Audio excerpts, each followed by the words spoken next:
ಗೃಹಲಕ್ಷ್ಮಿ ಯೋಜನೆಯ 14 ಮತ್ತು 15ನೇ ಕಂತಿನ ಹಣ ಯಾವಾಗ ಬರುತ್ತೆ ಅನ್ನುವಂಥ ಪ್ರಶ್ನೆ ಎಲ್ಲರಲ್ಲೂ ಇದೆ. ಈ ಒಂದು ವಿಡಿಯೋದಲ್ಲಿ ನಿಮಗೆ ಗೃಹಲಕ್ಷ್ಮಿ ಯೋಜನೆಯ 14 ಮತ್ತು 15ನೇ ಕಂತಿನ ಹಣ ಕುರಿತು ನಿಮಗೆ ಕ್ಲಾರಿಫಿಕೇಶನ್ ಕೊಡ್ತೇನೆ. ಎಲ್ಲರೂ ವಿಡಿಯೋನ ಕೊನೆವರೆಗೂ ನೋಡಿ, ಸ್ಕಿಪ್ ಮಾಡೋದಕ್ಕೆ ಹೋಗಬೇಡಿ. ಹಾಗೆ ನಮ್ಮ ಚಾನಲ್ನ ಇನ್ನೂ ಯಾರು ಸಬ್ಸ್ಕ್ರೈಬ್ ಮಾಡಿಕೊಂಡಿಲ್ಲ, ಸಬ್ಸ್ಕ್ರೈಬ್ ಮಾಡಿಕೊಂಡು ವಿಡಿಯೋಗೆ ಲೈಕ್ ಕೊಟ್ಬಿಟ್ಟಿನಿ. ವಿಡಿಯೋ ನೋಡೋಕ್ಕೆ ಸ್ಟಾರ್ಟ್ ಮಾಡಿ. ನೋಡಿ ಸ್ನೇಹಿತರೆ, ಯಜಮಾನಿಯರಿಗೆ ಭರ್ಜರಿ ಗುಡ್ ನ್ಯೂಸ್. ನವೆಂಬರ್ ತಿಂಗಳಿನ ಗೃಹಲಕ್ಷ್ಮಿ ಯೋಜನೆ ಹಣ ಬಿಡುಗಡೆ ಬಗ್ಗೆ ಸಿಎಂ ಸಿದ್ದರಾಮಯ್ಯನವರು ಮಹತ್ವದ ಮಾಹಿತಿಯನ್ನು ಇಲ್ಲಿ ರಾಜ್ಯ ಸರ್ಕಾರದ ಗ್ಯಾರಂಟಿ ಯೋಜನೆಗಳಲ್ಲಿ ಬಂದಾದ ಮೇಲೆ ಗೃಹಲಕ್ಷ್ಮಿ ಯೋಜನೆಯಡಿ ನವೆಂಬರ್ ತಿಂಗಳಿನ ಹಣ ಬಿಡುಗಡೆ ಬಗ್ಗೆ ಸಿಎಂ ಸಿದ್ದರಾಮಯ್ಯನವರು ಮಹತ್ವದ ಮಾಹಿತಿ ಆದರೆ ಇಲ್ಲಿ ಹಂಚಿಕೊಂಡಿದ್ದಾರೆ. ಇಲ್ಲಿ ಸುದ್ದಿಗೋಷ್ಠಿಯಲ್ಲಿ ಮಾತನಾಡಿದ ಸಿಎಂ ಸಿದ್ದರಾಮಯ್ಯನವರು ಗೃಹಲಕ್ಷ್ಮಿ ಹಂಚಲು ಹಣ ಇಲ್ಲ ಎಂಬ ದೇವೇಗೌಡರ ಹೇಳಿಕೆ ಸುಳ್ಳು ಅನ್ನುವಂಥದ್ದು ಇಲ್ಲಿ ಹೇಳ್ತಾ ಇದ್ದಾರೆ.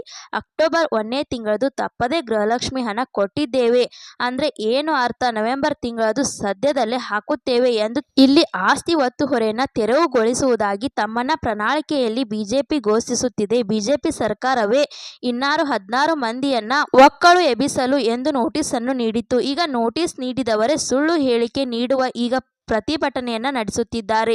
ಇಲ್ಲಿ ನಾವು ಒಬ್ಬೊಬ್ಬರೇ ರೈತರನ್ನ ಒಕ್ಕಲಿಸುವುದಿಲ್ಲ, ಇದು ನಮ್ಮ ಸ್ಪಷ್ಟನೆ ತೀರ್ಮಾನ. ನೋಟಿಸ್ ಪಡೆಗಳನ್ನು ಹಿಂದುಪಡೆಯಲು ಬೇಕು ಎಂದು ಖಡಕ್ ಸೂಚನೆಯನ್ನು ನೀಡಿದ್ದಾರೆ. ಇಲ್ಲಿ ಚುನಾವಣೆ ಪ್ರಣಾಳಿಕೆಯಲ್ಲಿ ಅವರೇ ಆಸ್ತಿ ಎತ್ತು ಹೊರೆ ತೆರವು ಮಾಡುವುದಾಗಿ ಇಲ್ಲಿ ಹೇಳಿಕೆ ಈಗ ರಾಜ್ಯಕ್ಕಾಗಿ ಬದ್ಧತೆಯನ್ನ ಮಾತನಾಡುತ್ತಿದ್ದಾರೆ ಎಂದು ಹೇಳ್ತಾ ಇದ್ದಾರೆ. ಅವರು ಸ್ನೇಹಿತರೆ, ಈಗ ಗೃಹಲಕ್ಷ್ಮಿ ಯೋಜನೆಯ 14 ಮತ್ತು 15ನೇ ಕಂತಿನ ಹಣ ನಾವು ಕೊಟ್ಟೇ ಕೊಡುತ್ತೀವಿ.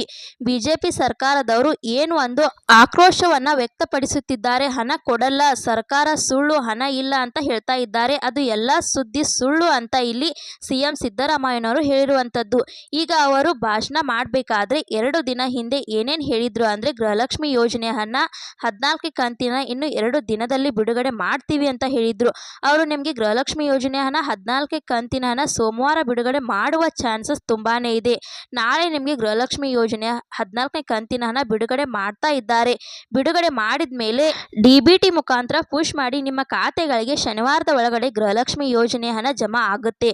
ಸೋಮವಾರ ಹಣ ಬಿಡುಗಡೆ ಆಗುತ್ತೆ. ಶನಿವಾರದ ಒಳಗಡೆ ನಿಮ್ಮ ಗೃಹಲಕ್ಷ್ಮಿ ಯೋಜನೆ 14ನೇ ಕಂತಿನ ನಿಮ್ಮ ಖಾತೆಗಳಿಗೆ ಜಮಾ ಆಗಲಿದೆ.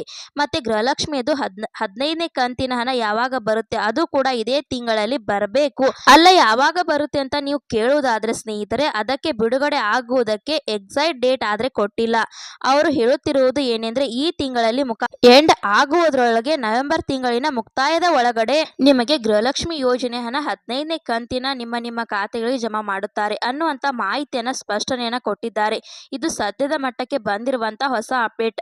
ನಿಮಗೆ ಬೇರೆ ಏನೋ ಡೌಟ್ಸ್ ಇರ್ಲಿ, ಪ್ರತಿಯೊಬ್ರು ವಿಡಿಯೋಗೆ ಲೈಕ್ ಮಾಡಿ ಕಮೆಂಟ್ ಮುಖಾಂತರ ತಿಳಿಸಿ. ಯಾವ ಒಂದು ಟಾಪಿಕ್ ಬಗ್ಗೆ ಹೆಚ್ಚಿನ ಕಮೆಂಟ್ ಮಾಡುತ್ತೀರೋ ಅದರ ಬಗ್ಗೆ ನಿಮಗೆ ನೆಕ್ಸ್ಟ್ ಒಂದು ವಿಡಿಯೋದಲ್ಲಿ ಬರುತ್ತೆ. ಮತ್ತೆ ಗೃಹಲಕ್ಷ್ಮಿ ಯೋಜನೆ 12 ಮತ್ತು 13ನೇ ಕಂತಿನ ನಿಮಗೆ ಇನ್ನು ಬಂದಿದೆಯಾ ಬಂದಿಲ್ವಾ ಅನ್ನೋದರ ಬಗ್ಗೆ ವಿಡಿಯೋಗೆ ಲೈಕ್ ಮಾಡಿ ಕಮೆಂಟ್ ಮುಖಾಂತರ ತಿಳಿಸಿ. ಗೃಹಲಕ್ಷ್ಮಿ ಯೋಜನೆ ಬಗ್ಗೆ ಈ ರೀತಿಯಂತ ಹೊಸ ಅಪ್ಡೇಟ್ ಬಂದು ತಿಳಿಸ್ಕೊಡೋಣ ಅಂತ ವಿಡಿಯೋ ಮಾಡಿದ್ದೆ. ವಿಡಿಯೋ ಇಷ್ಟ ಆದರೆ ಲೈಕ್ ಮಾಡಿ, ಶೇರ್ ಮಾಡಿ, ಸಬ್ಸ್ಕ್ರೈಬ್ ಮಾಡಿ ಅಂತ ಹೇಳ್ತಾ ಮತ್ತೆ ಮುಂದಿನ ಮಾಹಿತಿಯೊಂದಿಗೆ ಸಿಗೋಣ. ಅಲ್ಲಿ ತನಕ bye bye, take care friends.